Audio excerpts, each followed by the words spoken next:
20 வயசுல சேமிக்கல. இப்ப 40 வயசு ஆயிடுச்சு. இனிமே சேமிச்சு என்ன பயன்? இப்படி நினைக்கிறவரா நீங்க? அப்படின்னா இந்த வீடியோ உங்களுக்காக தான்.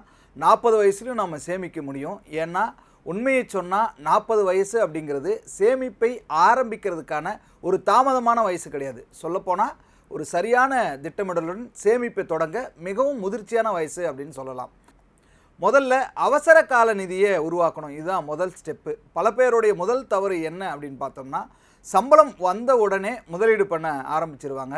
ஆனால் திடீர்னு ஒரு மருத்துவ செலவு வந்தால், அல்லது வேலை போயிட்டா, அல்லது வேறு ஏதேனும் விஷயங்கள் நடக்குது அப்படின்னா முதலீட்டை உடைக்க வேண்டிய நிலை தான் வரும். அதனால் முதல்லையே எமர்ஜென்சி ஃபண்டு வந்து நமக்கு அவசியம். உங்கள் குடும்பத்துக்கு மாதம் 30,000 செலவாகுதுன்னா குறைஞ்சது 6 மாத செலவுக்கு வந்து 1,80,000 தனியாக வச்சுருக்கணும். இந்த பணத்தை நீங்கள் வந்து லிக்விட் ஃபண்டு அல்லது ஃபிக்ஸட் டெபாசிட் மாதிரி எப்படி வேணும்னாலும் எப்போது வேணும்னாலும் எடுக்கிற மாதிரியான ஒரு திட்டத்தில் போட்டு வச்சுருந்தா போதும்.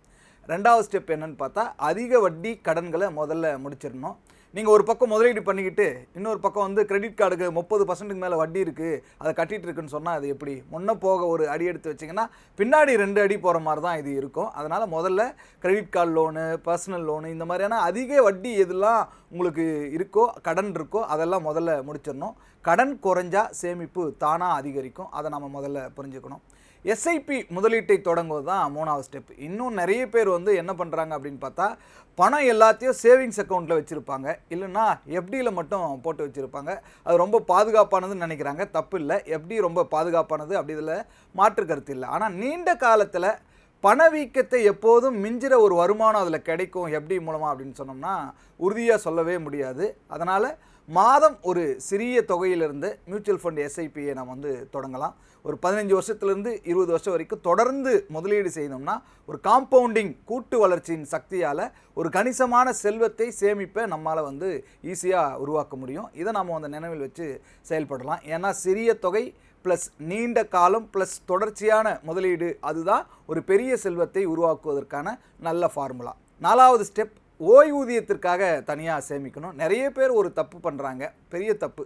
வீடு வாங்குறதுக்கு, குழந்தைங்களோட படிப்புக்கு, இப்படி எல்லாத்துக்குமே நல்லா பிளான் பண்ணுறாங்க. ஆனால் தங்களோட ஓய்வு காலத்துக்கு திட்டமே போட மாட்டாங்க. எப்படி இருந்தாலும் பரவாயில்ல அப்படின்ற மாதிரி நினச்சிக்கிறாங்க.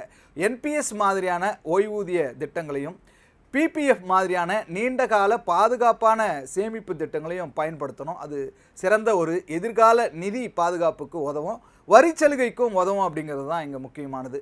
5வது ஸ்டெப் என்னன்னு பார்த்தோம்னா, லைஃப் ஸ்டைல் இன்ஃப்ளேஷனை கட்டுப்படுத்தணும். சம்பளம் அதிகமாச்சுன்னா செலவும் அதிகமாகுது அப்படின்னு நாம் வந்து நிறைய பேர் வந்து குறைப்பட்டுப்போம். அதே சமயத்தில் ஒரு புதிய மொபைல், புதிய கார், இப்படின்ட்டு நம்ம வந்து தேவையில்லாத ஆன்லைன் ஷாப்பிங், இப்படி நாம் வந்து நிறைய விஷயங்களில் பணம் வந்து தெரியாமலே வெளியேற ஆரம்பிக்கிறதுக்கான ஆடம்பர செலவுக்குள்ளே போயிடக்கூடாது. இதைத்தான் வந்து நம்ம வந்து லைஃப் ஸ்டைல் இன்ஃப்ளேஷன்னு சொல்கிறோம். இதிலிருந்து தப்பிக்கிறதுக்கு ஒரு எளிய வழி இருக்குது.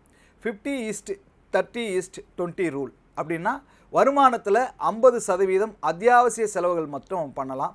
30% வந்து விருப்பங்கள், குறைந்தபட்சம் அப்படின்றத வச்சுக்கணும். 20% அப்படிங்கிறது சேமிப்பு மற்றும் முதலீடு அப்படின்னு வச்சுக்கணும். முக்கியமான ஒரு பழக்கம் அப்படின்னு பார்த்தா, செலவு செய்தது போக மீதமுள்ள பணத்தை சேமிக்கணும் அப்படின்னு நினைக்கக்கூடாது. முதல்ல வந்து சேமிக்கணும், அதுக்கு பிறகு தான் மீதமுள்ள பணத்தை வந்து செலவு செய்யணும். இதுதான் கோடீஸ்வரர்கள், பணக்காரர்கள் பலர் பின்பற்றுகின்ற பழக்கமாக இருக்குது. 40 வயசில் சேமிக்க ஆரம்பிக்கலன்னு வருத்தப்படுறதை விட இன்னைக்கு ஆரம்பிக்கிறது தான் முக்கியம் அப்படின்னு நினைக்கிறது தான் ரொம்பவே முக்கியமான விஷயம். ஏன்னா நீங்கள் நடக்க ஆரம்பிக்கிற நாள் தான் உங்கள் பயணத்தோட முதல் நாள்.